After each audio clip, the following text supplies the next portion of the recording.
الحمدللہ رب العالمین والصلاة والسلام علی حبیبہ محمد وآلہ وصحبہ اجمعین۔ اعوذ باللہ من الشیطان الرجیم، بسم اللہ الرحمن الرحیم۔ الیوم اکملت لکم دینکم واتممت علیکم نعمتی ورضیت لکم الاسلام دینا۔ اللہم سبحانک لا علم لنا الا ما علمتنا انک انت العلیم الحکیم۔ مولایا صلی وسلم دائما ابدا علی حبیبک خیر الخلق کلہم۔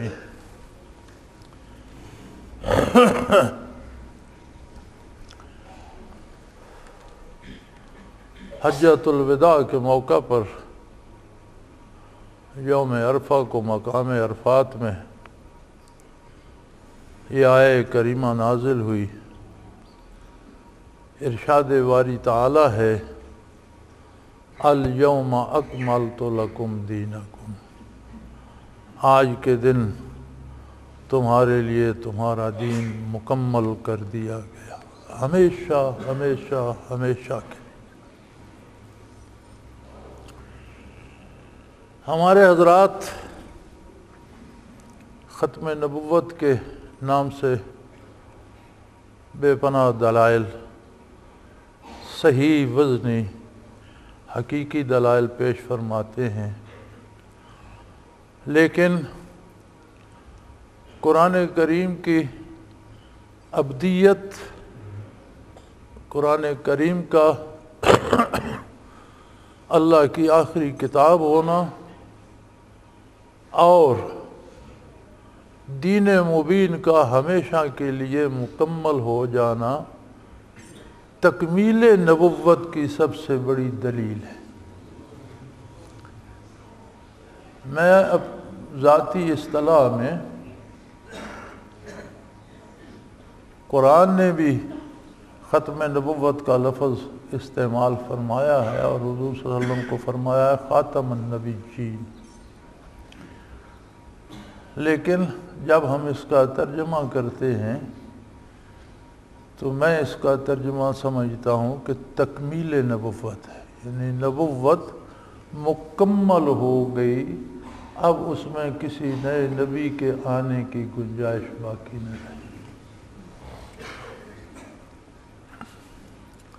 احادیث مبارکہ میں سیاہ میں حضور صلی اللہ علیہ وسلم کا ارشاد عالی ہے، مشکوٰۃ شریف میں بھی یہ حدیث نقل کی گئی ہے کہ نبوت ایک عالی شان محل اگر تصور کیا جائے، اگر یہ سمجھا جائے کہ ایک بہت عالی شان محل ہے، بے مثال، بہت خوبصورت، تو جب کوئی دیکھنے والا اس کے گرد پھرتا، اس کا نظارہ کرتا تو ایک سل کی جگہ خالی تھی، وہ اسے نظر آتی تھی کہ بہت خوبصورت محل ہے، مکمل ہے، لیکن ایک سل کی جگہ خالی ہے۔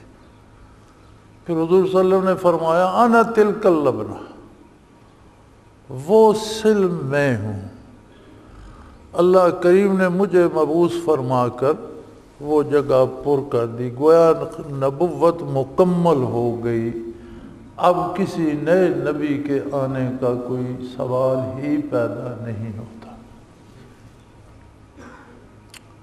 کوئی دعوی نبوت کرتا ہے تو وہ کذاب ہے، کافر ہے، اور کوئی اس سے، یہ بڑی توجہ طلب بات ہے، کوئی مسلمان اس سے اس کی نبوت کی دلیل طلب کرتا ہے کہ اگر تم نبی ہو تو اس کی دلیل کیا، تو دلیل طلب کرنے والا بھی کافر ہے۔ ہمارے فقہاء نے اس کی تصریح فرمائی ہے کہ جو دلیل طلب کرتا ہے اس کے دل میں بھی وہ یقین نہیں حضور کے مبعوث ہونے سے تکمیل نبوت کا، اس لیے دلیل طلب کر رہا ہے، اس لیے وہ بھی کافر ہے۔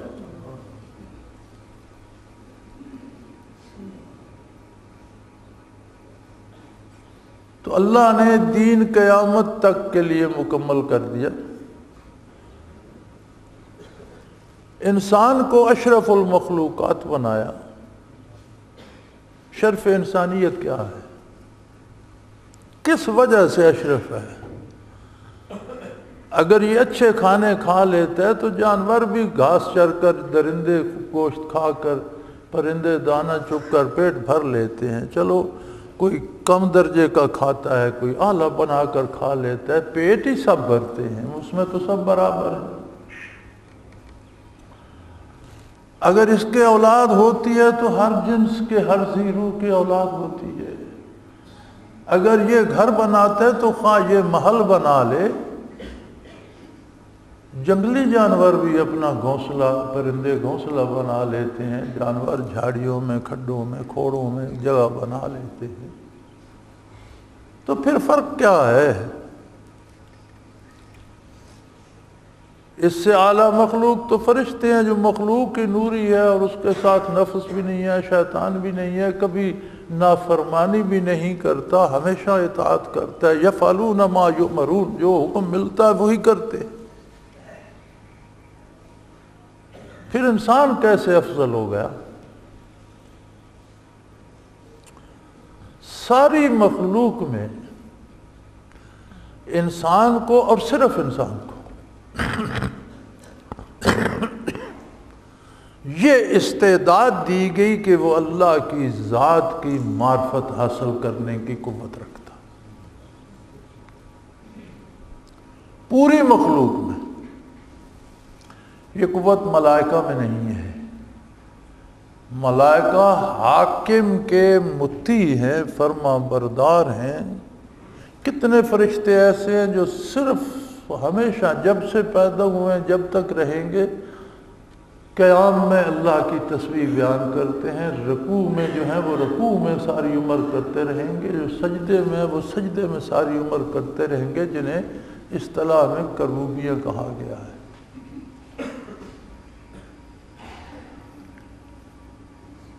کروبیاں وہ فرشتے ہیں جو صرف تسبیح کرتے رہتے. لیکن جس کی تسبیح کر رہے ہیں وہ کون ہے، کہاں ہے، وہ ہمارا، وہ سمجھتے ہیں وہ ہمارا پیدا کرنے والا ہے اور اس کا حق ہے کہ ہم اس کی، اس سے زیادہ نہیں. انسان کو یہ استعداد دی گئی کہ وہ اس کی تجلیات ذاتی کو اپنے سینے میں سمو لے، اپنے دل میں بسا لے.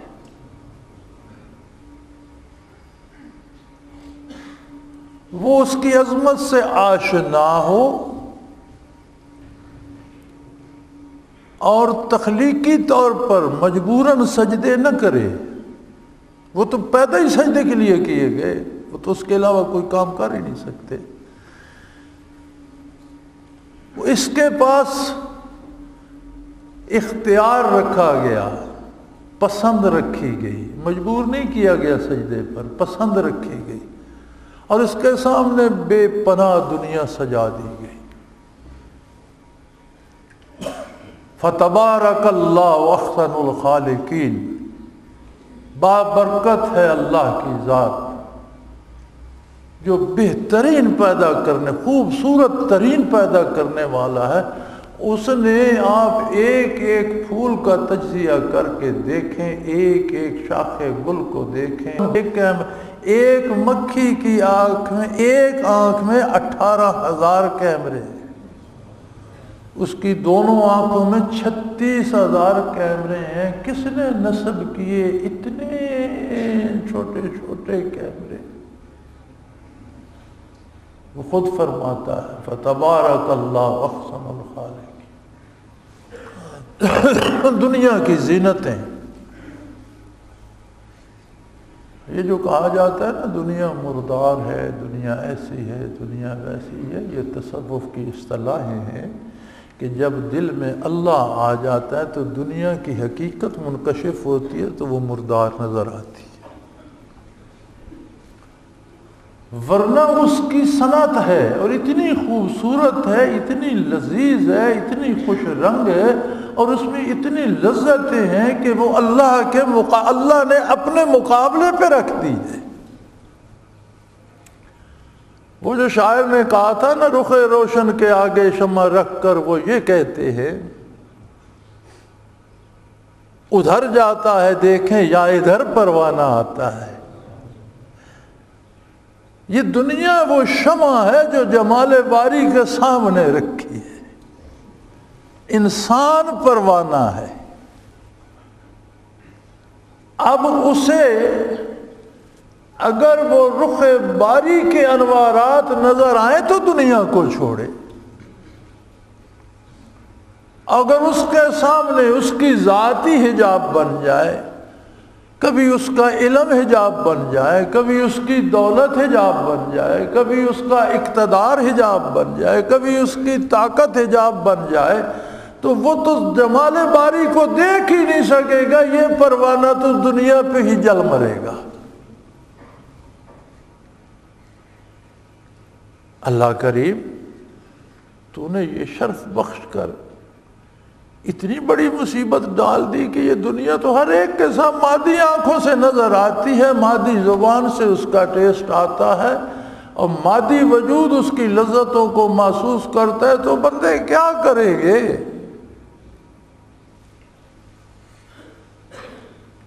اس نے پہلے انسان کو جس کو پیدا فرمایا اسے نور نبوت عطا فرمایا۔ اب نور نبوت صرف ایک وہ آئینہ ہے جس میں جمال باری نظر آتا ہے۔ آپ نے کسی نبی کو دنیا کا شہدائی دیکھا؟ نبی حکمران بھی ہوئے، نبی شہنشاہ ہوئے۔ حضرت سلیمان علیہ السلام کی بادشاہت دیکھو، جنوں انس پر نہیں، حیوانوں، پرندوں، چرندوں، ہوا، درختوں پر تھی۔ آپ نے آج ہوائی جہاز بنائے، وہ اس وقت ہوا کو حکم دیتے تھے، اور اتنا بڑا تخت بنا تھا جس پر سارا لشکر آ جاتا تھا، وہ جہاں سے حکم دیتے اٹھاتی، جہاں چاہتے وہاں پہنچا دیتی۔ وہ مہینوں کی مسافت پل بھر میں طے کر لیتی تھی۔ آج آپ کے ہوائی جہاز بھی صرف ہوا پر اڑتے ہیں۔ ہوائی جہاز کا انجن اور کچھ نہیں کرتا، ہوا دیتا ہے، پروں کی ساخت ہوا کو لیتی ہے، ہوا اٹھا کر اسے جہاں پہنچاتی ہے، اور جہاں چاہتی ہے پٹخ دیتی ہے۔ سلیمان علیہ السلام کا تو ایکسیڈنٹ کوئی نہیں ہوا تھا، ہوائی حادثہ کوئی نہیں ہوا تھا، ہوا ہی لے جاتی تھی۔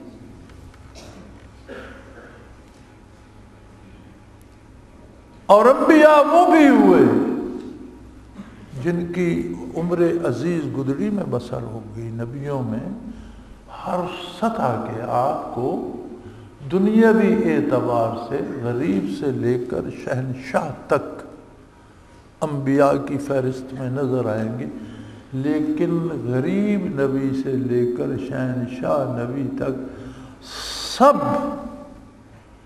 اللہ کے رخ روشن پہ قربان تھے، اور جو ان پر ایمان لاتا تھا اسے اللہ کے روبرو کر دیتا۔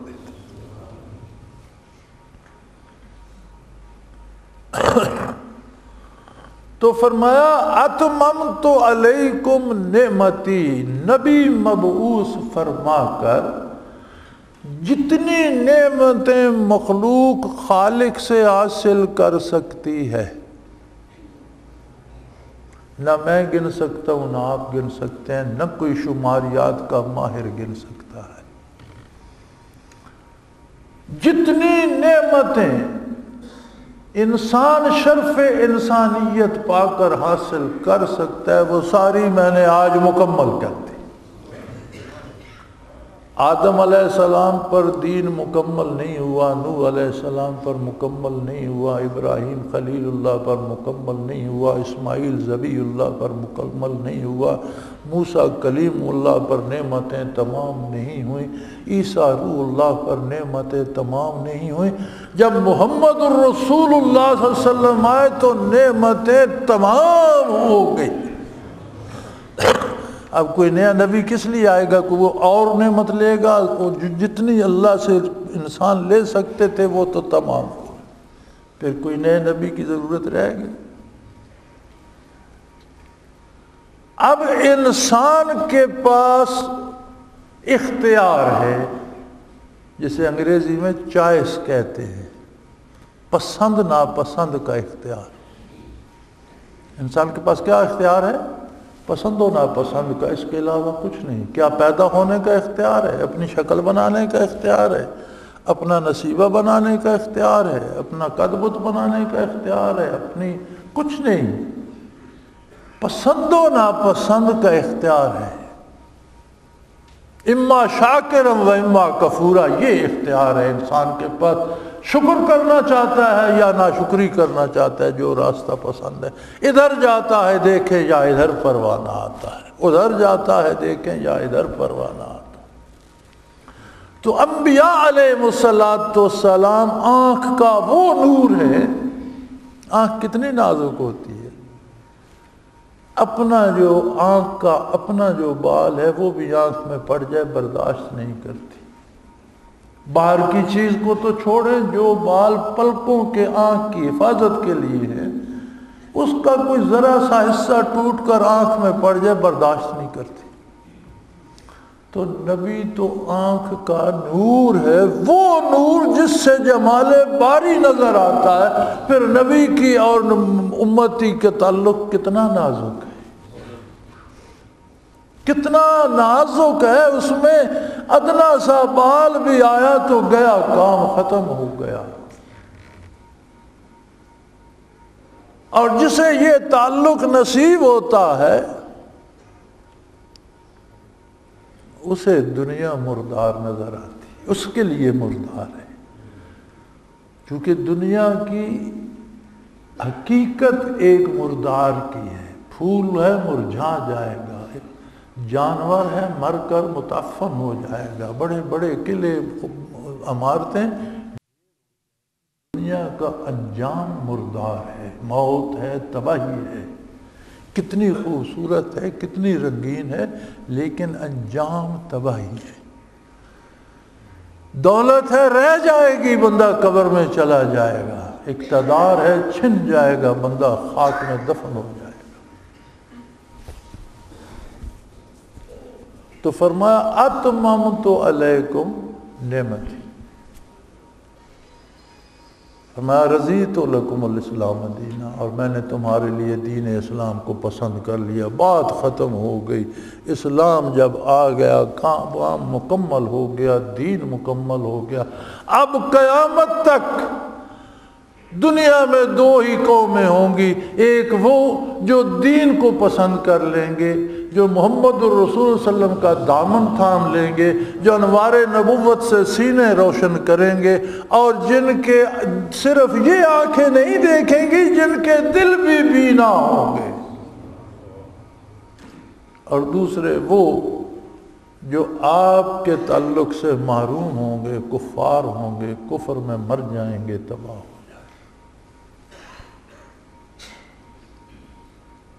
اس نے انسان کو یوں ہی نہیں چھوڑ دیا، اس نے پھر اس کے ایسے انتظام فرمائے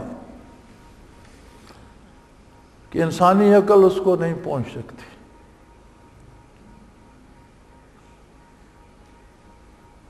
میں لمبی بات کو مختصر کرتا ہوں، مجھے بات مسجد کے افتتاح کی کرنا ہے۔ اب اس کے انتظام دیکھیے، اس قادر کریم کی قدرت اور اس کا کرم دیکھیے، اور اس کے اہتمام دیکھیے۔ اس نے آج سے 4 صدیاں پیشتر وصال نبوی کے بعد نبی کی ذات میں اس نے عجیب کمال رکھا۔ جس نے کلمہ پڑھا، حضور کا دامن تھاما، اور اس کی ایک نگاہ وجود عالی پہ پڑ گئی، یا اس پر نبی کریم صلی اللہ علیہ وسلم کی نگاہ پڑ گئی، اس ایک نگاہ میں وہ شرف صحابیت پہ فائز ہو گئے۔ صحابی میں صحبت یافتہ ہونا نہیں ہے، صحابی کے روحانی منازل اتنے بلند ہو جاتے ہیں کہ اگر ساری دنیا کے سارے لوگ ولایت کی انتہا کو پہنچ جائیں اور ان سب کی ولایت جمع کی جائے تو صحابی کی خاک پاک کو نہیں پہنچتی۔ صحابی کے بعد تابعین ہے، ان کے بعد تبع تابعین ہے، اس کے بعد اولیاء اللہ کا مقام آتا ہے، کیونکہ صحابی نے حضور کو دیکھا، اس کے بعد وہ لوگ ہیں جنہوں نے ان لوگوں کو دیکھا جنہوں نے حضور کو دیکھا،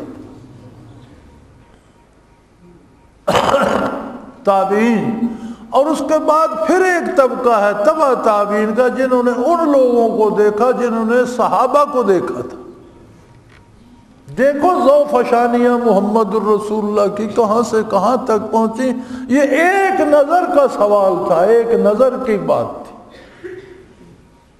کسی نے کہا تھا منسی پا رہے دل می فروشم،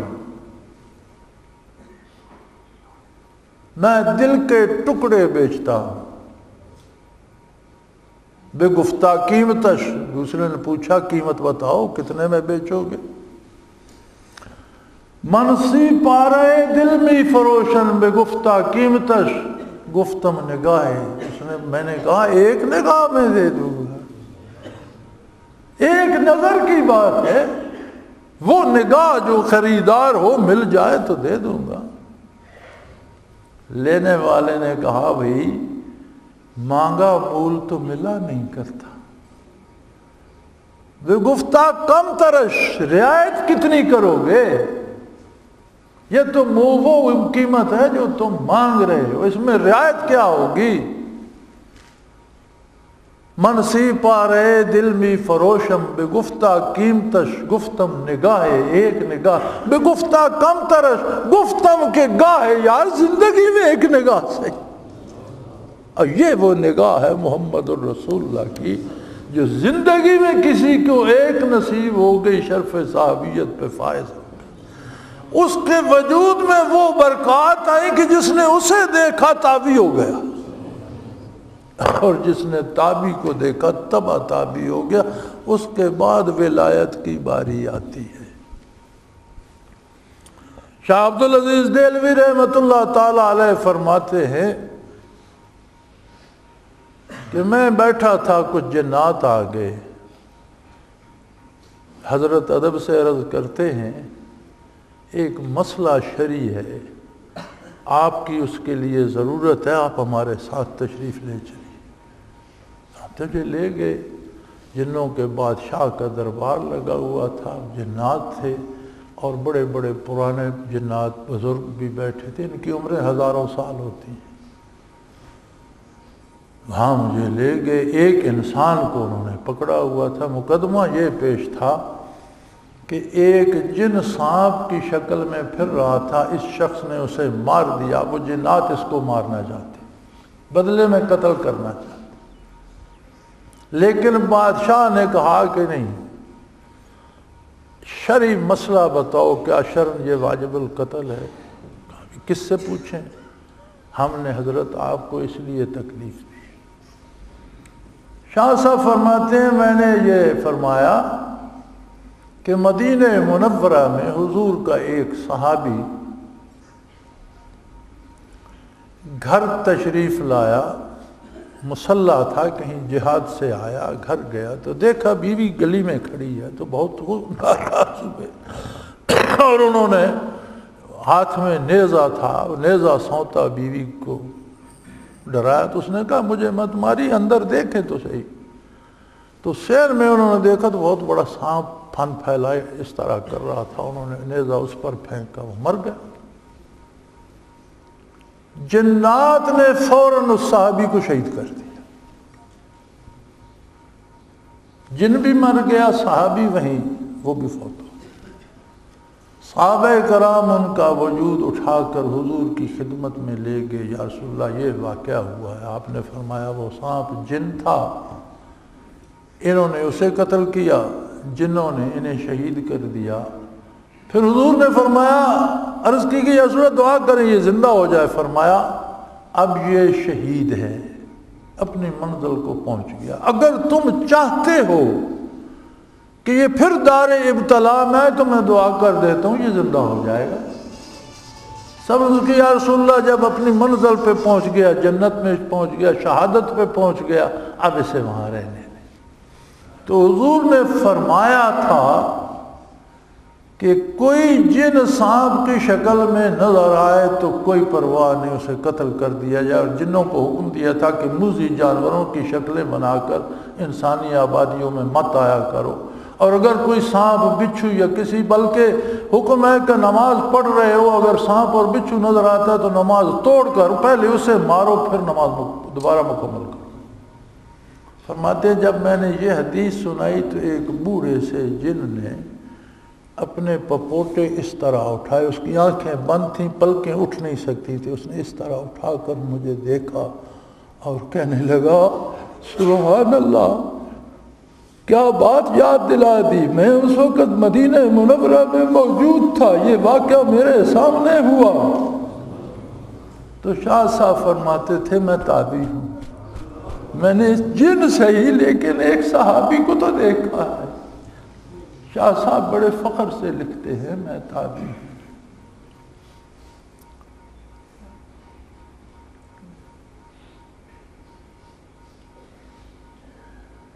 یہ سعادت مجھے بھی نصیب ہوئی۔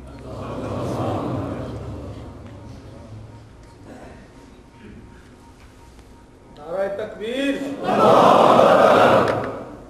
جن حضور پر پہلے ایمان لائے تھے اور جن کا سورہ جن میں اور ایک دوسری صورت میں بھی تذکرہ ہے کہ انہوں نے قرآن سنا اور واپس جا کر اپنی قوم کو تبلیغ کی اور بتایا، ان جنوں کی اولاد کو سید کہتے ہیں۔ جنوں میں بھی سید ہیں، لیکن ہم تو حضور صلی اللہ علیہ وسلم کی ذاتی اولاد کو سید مانتے ہیں، اور ان جنوں کی اولاد کو اپنا سردار مانتے ہیں اور وہ بھی سید کہلاتے ہیں۔ تو ایک شاہ صاحب بزرگ صحابی کشمیر کی پہاڑیوں میں نیپال کے قریب ان کا مسکن تھا، اب وہ دنیا سے وصال فرما چکے ہیں، کافی دیر ہو گئی۔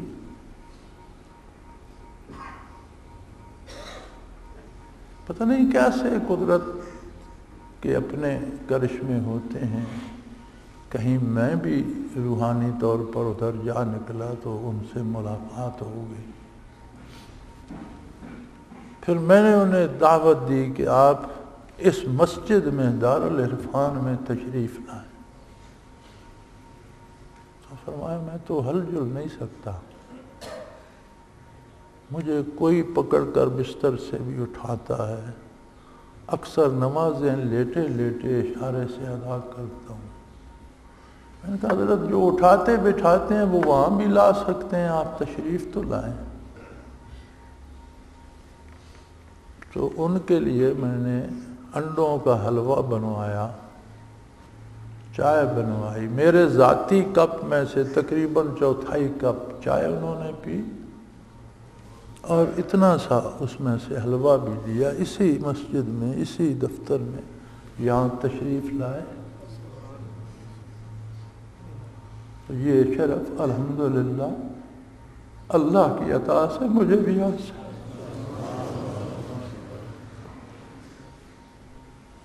یہ اس لیے نہیں کہ میں کوئی بڑا آدمی ہو گیا ہوں، اس لیے کہ یہ چیزیں روز حشر کام آنے والی ہیں۔ یہ لوگوں کے سامنے ان کی اہمیت نہیں ہے، لیکن یہ میدان حشر میں کام آنے والی، ان کی حیثیت وہاں ہے۔ تو اللہ کریم نے یہ ایسے انتظام فرمایا، یہ کہ میرے تو خواب و خیال میں نہیں تھا ایسا ہوگا، لیکن ایسا ہوا۔ کتنے ساتھیوں کو بھی وہ جو حلوہ بچا تھا پھر میں نے لنگر والوں کو دیا کہ بہت سا بنا کر یہ اس میں شامل کر دو اور ساتھیوں کو دو۔ کئی ابھی تک، میرا خیال ہے 1.5-2 سال ہو گئے، کئی ساتھی ابھی تک اسے چلا رہے، ختم ہونے کو اس میں اور پکا کے ملا لیتے ہیں، فرج میں رکھتے ہیں۔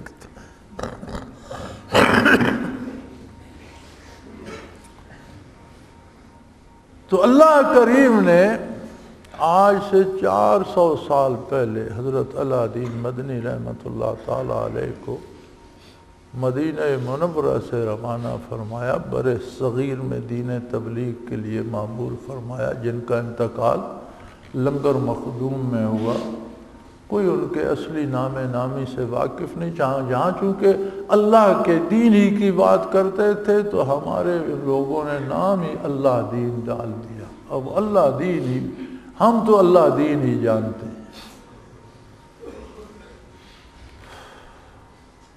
سلطان العارفین حضرت خواجہ اللہ دین مدنی رحمۃ اللہ تعالی 300 سال بعد ولادت ہوئی حضرت مولانا اللہ یار خان رحمۃ اللہ علیہ. پھر انہوں نے علم ظاہر حاصل کیا، پھر مناظر بنے، متبحر عالم بنے. پھر قدرت انہیں عجیب سے انداز سے حضرت خواجہ عبد الرحیم رحمۃ اللہ علیہ کے پاس لے گئی، جو اس وقت صاحب مجاز خواجہ اللہ دین مدنی رحمۃ اللہ علیہ کے اور ان کے مزار پر ہی مقیم تھے. وہ سبب بنے، انہوں نے حضرت کو مراقبات ثلاثہ کرا کے برزخ میں پہنچا دیا، خواجہ اللہ دین مدنی رحمۃ اللہ علیہ کے سپرد کر دیا. 15 سال لگے حضرت کو لطائف، مراقبات، سیر کعبہ، فنا فی الرسول، فنا بقا اور سالک المجذوبی کرنے میں. حضرت فرماتے تھے کہ میں لطائف اس طرح کرتا تھا کہ تہجد کے بعد لطائف شروع کیے اور فجر پڑھ کر اشراق تک اور اشراق پڑھ کر چاش تک، کھانا کھا کر پھر دوپہر سے ظہر تک، پھر ظہر سے عصر تک، پھر عصر سے مغرب تک، مغرب سے عشاء تک صرف لطائف.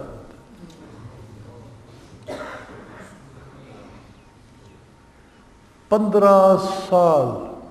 فرماتے تھے میں نے اپنے شیخ سے عرض کی کہ حضرت بڑا لمبا مجاہدہ ہو گیا. حضرت سلطان العارفین نے فرمایا کہ ہم پیلی اینٹیں نہیں پکانا چاہتے.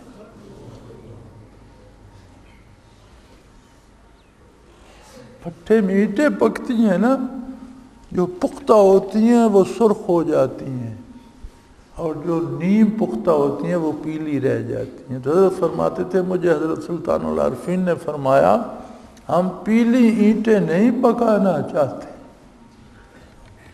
وہ قدرت کی منصوبہ بندی ہے بھائی. 350 سال بعد ایک بندہ حاضر ہوا، پھر اسے وہ مقامات سلوک و تصوف حاصل ہوئے جو 14 صدیوں میں اپنی مثال ہے. تبا تابعین کے بعد سے لے کر، یعنی جب سے ولایت شروع ہوئی ہے تب سے لے کر آج کے دور تک جو مراقبات حضرت شیخ رحمۃ اللہ تعالیٰ علیہ کو نصیب ہے، اس سے پہلے کسی ولی کو وہ مراقبات نصیب نہیں. یہ چیزیں کتابوں میں نہیں ملتی، یہ صدری علوم ہے، سینے میں کتاب ہے، اس میں لکھے ہیں.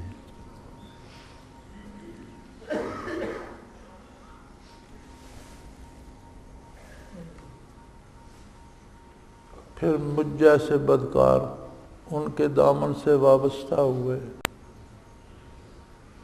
الحمدللہ 25 برس تک خدمت کا موقع نصیب رہا.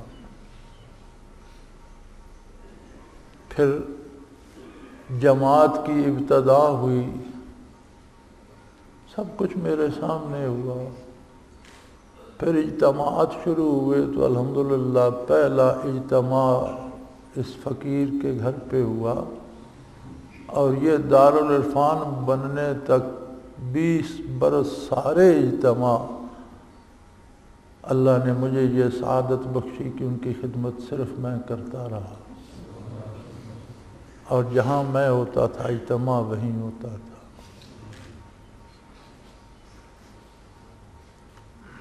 80 میں حضرت رحمۃ اللہ تعالی علیہ نے اس مسجد کی بنیاد رکھی.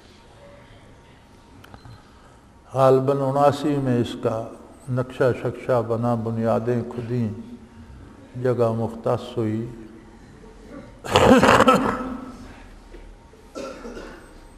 یہ عام سی بیکار سی زمین پڑی تھی، جنگل تھا، پتھریلی سی زمین تھی۔ الحمدللہ میں نے بہترین قابل کاشت ٹکڑا زمین کا اس کے بدلے میں دے کر یہ خرید کر مسجد کو دی، اور اس کے گردا گرد یہ میلوں میں یہ جائیداد ساری میں نے خریدی ہے، اللہ نے مجھے دی ہے، میں نے اس ادارے کو دی ہے۔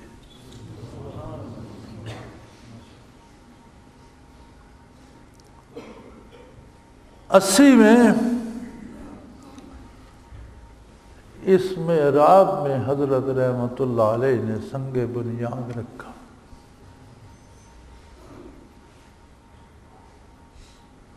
یہ وہ تسلسل ہے، اتممت علیکم نعمتی۔ یار آپ تمام اولیاء اللہ کی سمانے پڑ جائیں، میں آپ کو ایک جانچنے کا انداز بتاتا ہوں۔ یہ تو کوئی سننے والا کہے گا جی انہوں نے بڑ مار دی، کہ اپنے شیخ کو اتنا بڑا بتا دیا، لیکن ایک معیار ہے۔ جتنے بڑے سے بڑے نامور اہل اللہ گزرے ہیں، ہر گلیرا رنگ و بوئے دیگر است، ہمارے سر کے تاج ہیں سارے، ہم ان کی پاؤں کی خاک بھی نہیں ہیں۔ سب اچھے ہیں، ان میں کمی کسی میں نہیں ہے، اچھے ہیں، کچھ اچھوں میں بھی اچھے ہیں، سب اچھے ہیں، کچھ اچھوں میں بہت اچھے ہیں۔ کسی کی سوانح عمری میں مجھے یہ بات بتا دو کہ جو آیا وہ صوفی ہو گیا، صاحب حال ہو گیا، اس کا دل روشن ہو گیا، کوئی ملتی ہے مثال؟ یہ سنت ہے، جو آیا صحابی ہو گیا، مرد آیا صحابی ہو گیا، خاتون آئی صحابیہ ہو گئی۔ ساری تاریخ پڑھ لو یار، ایک رابعہ بصری رحمۃ اللہ علیہ کا نام ملتا ہے، کہیں ملتی ہیں خواتین ذاکر اور صاحب حال اور فنا فی الرسول ملتی ہیں کہیں؟ مرد ملتے ہیں کہ جو آیا کم از کم فنا فی الرسول، فنا بقا جیسے بچوں کو سبق دیا جاتا ہے، اس طرح حضرت نے بانٹا۔ کسی کی سوانح عمری میں مجھے لا کر دکھاؤ۔ ہاں، سب نے اس شمع کو روشن رکھا، سب کو ظاہری شریعت کا پابند کرنے کی تلقین فرمائی، تسبیحات عطا فرمائی، وظیفے فرمائے، لیکن 5 لاکھ اگر مرید تھے تو 5 مریدوں کو قلبی نعمت سے سرفراز فرمایا، اور یہ بھی بڑی بات ہے۔ میں نہیں جانتا کہ لوگ مولانا احمد علی لاہوری رحمۃ اللہ علیہ کو جانتے ہیں، میں سمجھتا ہوں لوگ نہیں جانتے۔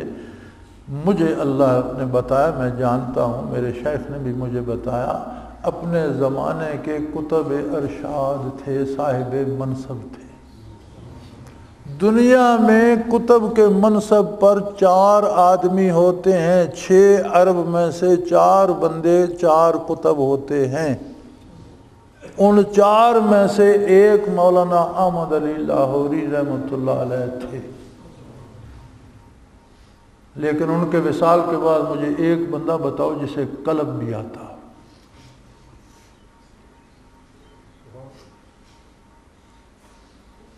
کتنی جماعت مریدین کی تھی ان کی، جسے پوچھو گے تسبیحات پڑھتا ہوگا۔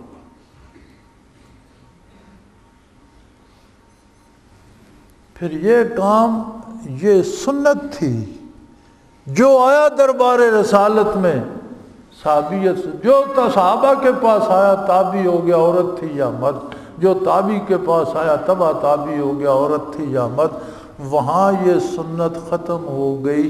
پھر جو آیا مرید ہوا، چند لوگ ان میں سے صاحب حال بنے، پھر یہ سنت زندہ کی حضرت مولانا اللہ یار خان رحمۃ اللہ علیہ نے، کہ جو آیا دولت قلب سے سرفراز ہوا۔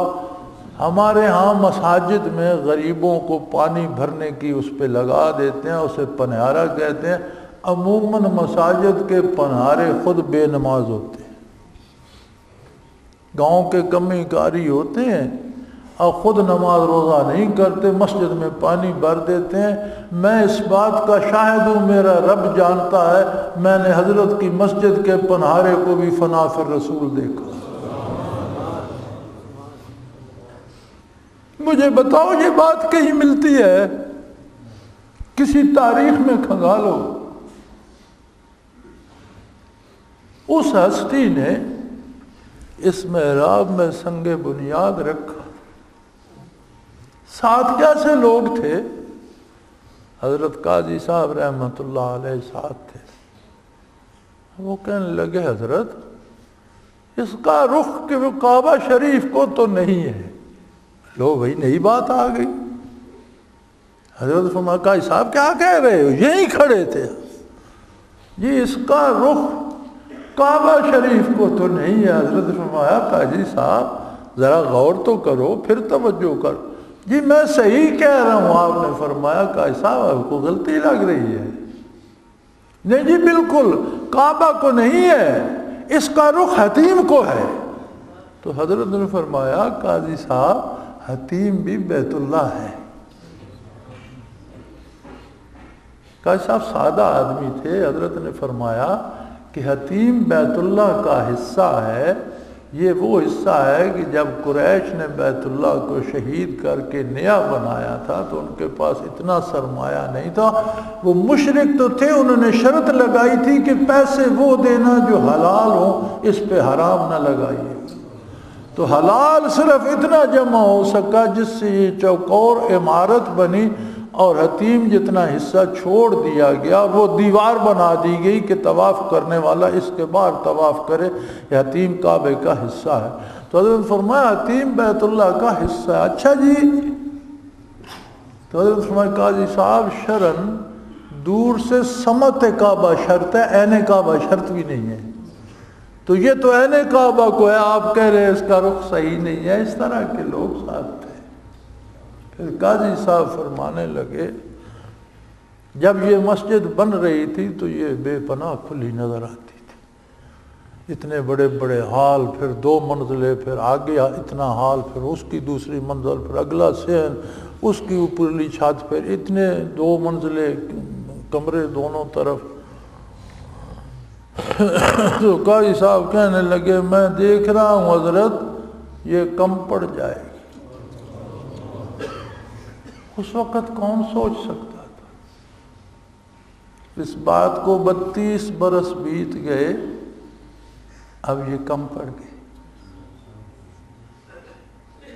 آج اس میں اضافے کا افتتاح ہو رہا ہے۔ ایک وہ افتتاح تھا جو ہمارے سامنے یہاں حضرت رحمۃ اللہ علیہ نے فرمایا تھا۔ وہ کیسے لوگ تھے، وہ کیا بندے تھے، کیا جس ہستی کے شاگرد ایسے تھے وہ ہستی خود کیا ہو۔ یہ کس کے دل کا نور ہے جو لاکھوں قلوب کو روشن کر۔ پھر قاضی صاحب نے ایک بات اور کی، حضرت میں سمجھتا ہوں یہ دنیا کا مرکز ہوگی۔ حضرت نے فرمایا آپ نے یہ بھی صحیح سمجھا۔ تیسری بات قاضی صاحب نے کی، حضرت مجھے نظر آتا ہے یہ مرکز تو قیامت تک جائے گا۔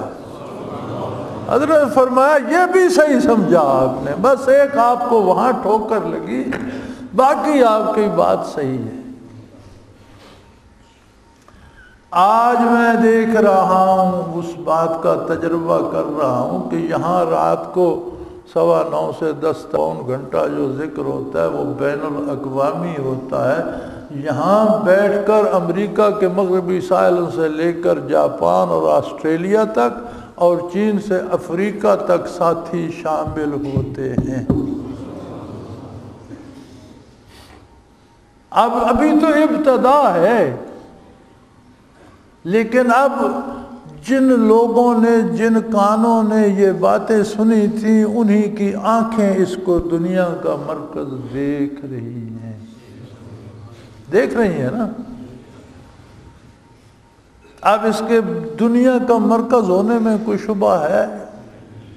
بین الاقوامی مرکز ہے نا۔ اب عرب شریف میں جو لوگ حرمین کی حدود میں رہتے ہیں ان میں بھی کتنے لوگ ہیں جو رات کو اس مرکز کے ساتھ ذکر قلبی کر رہے ہوتے ہیں۔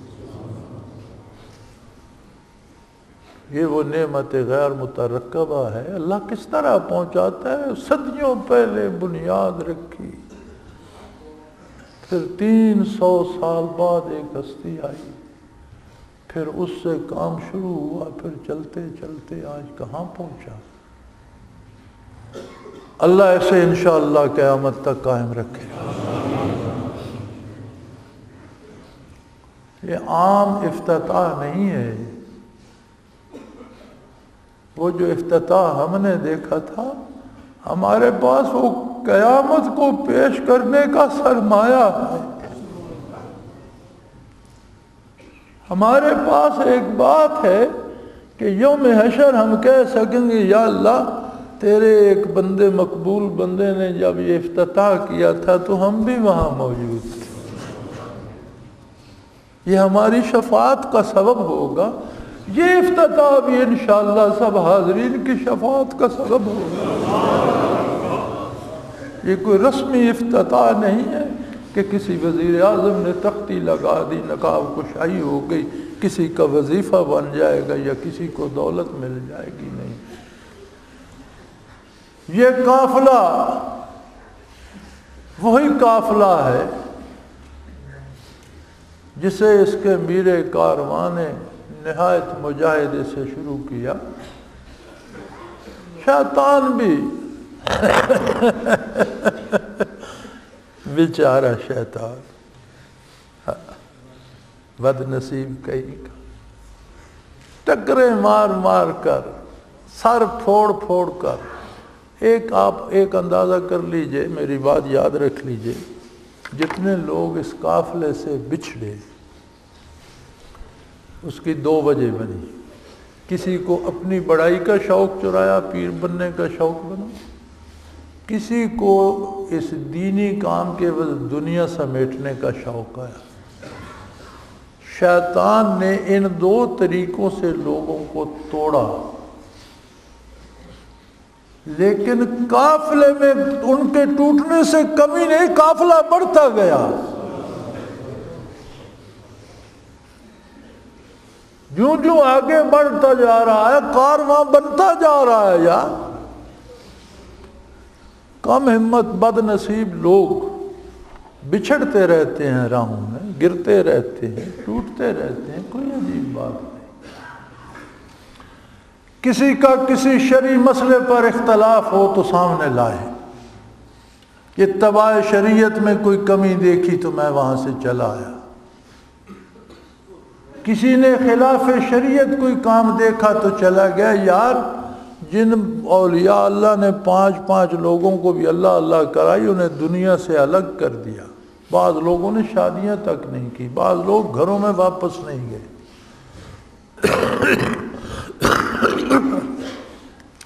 یہ قوت حضرت شیخ رحمۃ اللہ کو اللہ نے ودیعت کی تھی کہ نارمل انسانی زندگی گزارے، دفتری کام کرے، کاروبار کرے، شادی کرے، اولاد ہو، دنیا کے سارے کام کرے، اتباع شریعت کو مد نظر رکھے اور فنا فی رسول بھی ہو۔ کہیں ملتی ہے یہ دولت؟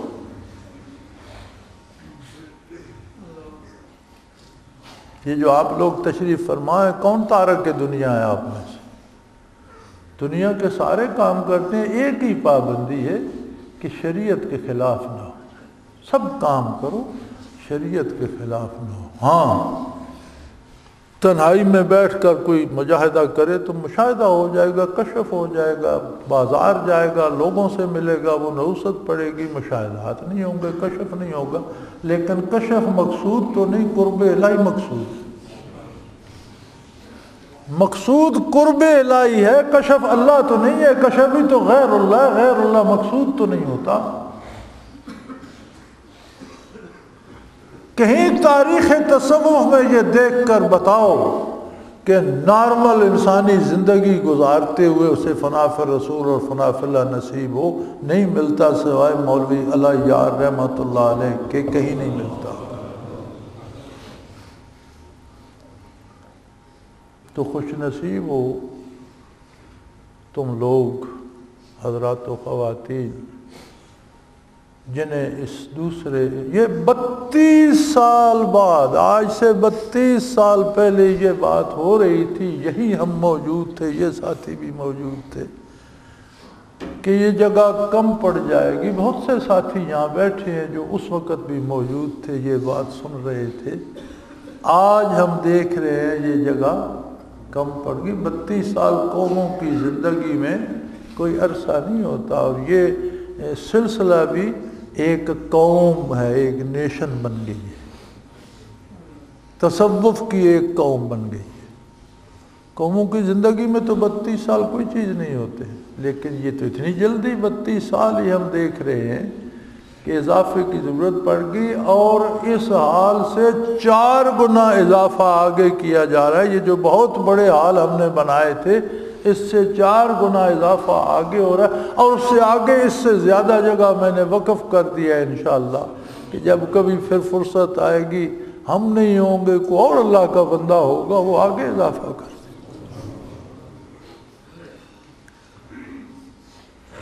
انسان کو چلے جانا ہے، لیکن اس مرکز کو رہنا ہے. یہ غزوۃ الہند بھی دیکھے گا، اور یہ عیسیٰ علیہ السلام اور حضرت مہدی رحمۃ اللہ علیہ کا جہاد بھی دیکھے گا. اور یہ بھی حضرت نے فرمایا تھا کہ اس جماعت کے لوگ حضرت مہدی کے جہاد میں بھی شرکت کریں گے. یہ تاریخی باتیں ہیں یار، لکھ لو، سینوں میں لکھ لو، ڈائریوں میں لکھ لو، سینوں میں لکھ لو، دلوں پر لکھ لو. اور یہ وہ حقائقیں ہیں جو قیامت میں بخشش کا سبب بنیں گی. یہ قصے کہانیاں نہیں ہیں، یہ دنیا کی محفلوں کو سجانے کے لیے نہیں ہیں. یہ الحمدللہ یہ وہ روایات ہیں جو بخشش کا، نجات کا سبب بنیں گی. حدیث شریف میں ہے کچھ فرشتے ایسے ہیں جن کی تخلیق اس لیے ہے کہ کہیں ذکر ہو رہا ہو تو وہ وہاں حاضر ہو جاتے ہیں، تلاش کرتے رہتے ہیں کہیں ذاکرین کا مجمع ہو. حضور اکرم اصدق الصادقین صلی اللہ علیہ وسلم فرماتے ہیں مجلس ذکر، لوگ ذکر الہی کر رہے ہوتے ہیں، ایک فرشتہ کہ وہ دوسروں کہتے ہیں آ جاؤ، ادھر آ جاؤ، یہاں ذکر ہو رہا ہے. وہ جمع ہونا شروع ہوتے ہیں، وہ ذکر بندے کرتے رہتے ہیں، وہ ایک صف پھر پیچھے والی اس کے اوپر سے دیکھنے کی. فرمایا اگر وہ لمبا ذکر کرتے ہیں تو وہ آسمانوں تک پہنچ جاتے ہیں ایک دوسرے کے اوپر سے دیکھنے کی. ذکر ختم ہوتا ہے، دعا ہوتی ہے تو واپس ہوتے ہیں اپنے مقام پر، تو اللہ کریم پوچھتے ہیں بھائی کہاں تھے؟ یا اللہ ذکر کی محفل میں تھے، میرے بندوں کو دیکھا. کس کے لیے ذکر کا؟ تیری رضا، تیری چاہ، تیری وہ، تیرے عشق میں پاگل ہو رہے تھے. تو فرمایا، اللہ فرماتے ہیں گواہ رہو میں نے ان سب کو بخش دیا. تو ان میں سے فرشتے عرض کرتے ہیں یا اللہ وہ سارے ذکر کے لیے نہیں آئے تھے، کچھ ایسے بھی تھے جن کو جو ذکر کر رہے تھے ان سے کچھ کام تھا، اس کام کے لیے آئے تو مجبوراً وہاں بیٹھ گئے کہ اب یہ فارغ ہوں گے تو بات سنیں گے. تو فرماتے میں نے ان کو بھی بخش دیا. ہم قوم، بخاری شریف کے الفاظ ہیں، ہم قوم لا یشقا جلیسہم، یہ وہ لوگ ہیں، ایسی قوم ہے جن کے پاس بیٹھنے والا بھی بدبخت نہیں رہتا. تو اللہ فرمائیں گے جو اپنے کام سے آ گئے تھے لیکن ذکر میں نے ان کو بھی بخش دیا. یار یہ وہ موقع ہے کہ کوئی ویسے دیکھنے کو آ گیا کہ کیا ہو رہا ہے، وہ بھی بخشا گیا. کمال ہو گیا.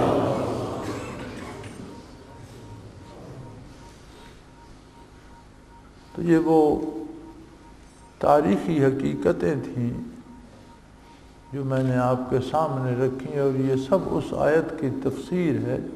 الیوم اکملت لکم دینکم واتممت علیکم نعمتی ورضیت لکم الاسلام دینا.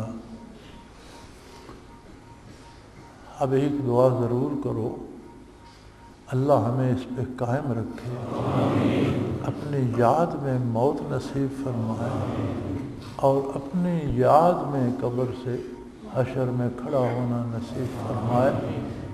یہ لمحے، یہ ساعتیں، یہ وہاں کام آئیں گی انشاءاللہ. ہم بھی وہیں ہوں گے، آپ بھی ہوں گے، اللہ کی بارگاہ ہوگی، رسول کریم صلی اللہ علیہ وسلم ہوں گے، شیخ مکرم ہوں گے، اور یہ ساری باتیں وہاں کام آئیں گی۔ وآخر دعوانا ان الحمد للہ رب العالمین۔